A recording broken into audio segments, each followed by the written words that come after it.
For the removal of the stock from the action on this particular model, and the bolt, the handle undoes. Sometimes it's worth leaving the stock bolt in place when the recoil pad is in situ. This allows the stock bolt to stay in its position. For removing of the action, my method is to have thumb at the rear of the trigger guard, and with a small tapping motion just to free the action from the wood, push with your thumb. Okay.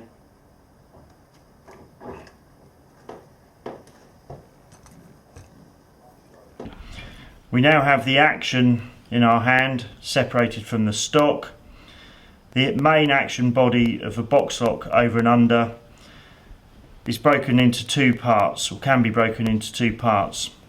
The main action body here and the trigger mechanism just here. The trigger mechanism is located in the action and held in place generally by one screw here and a screw underneath the safety catch stroke selector.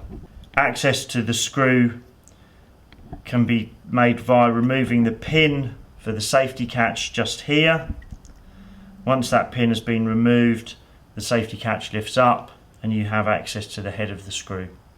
With the action body in our hands here, we can see the main components and features of the gun in the trigger mechanism.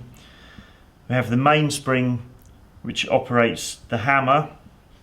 The hammer hits the firing pin when the trigger is pulled. We have a small item here which is called the inertia block.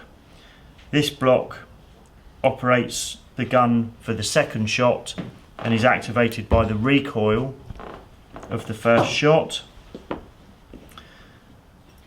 The safety catch runs down into the mechanism and works in conjunction with the back of the trigger, and the selector, you can see the movement of the selector when we operate it with our thumb, which moves this key component to the left or to the right to allow the first selection of the barrel, top or bottom respectively.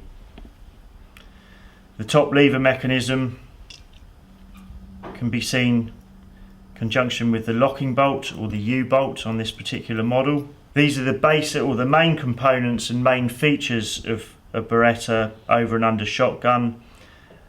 If, however, you do experience any issues or problems with the mechanism, we do suggest that you contact a gunsmith for further advice. Fitting the action back onto the stock is quite a simple process, but one that needs to be done with care for the correct location. The stock will go into the action like this. You can then hold the action and the stock together. I generally have my finger on the trigger and a finger on the safety catch.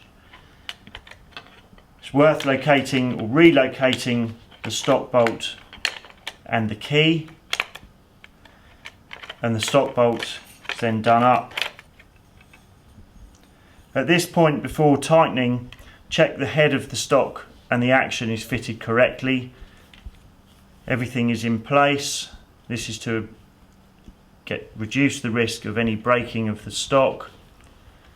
And tighten the stock bolt hand tight, and then you can just give it a little bit of a tweak to make sure.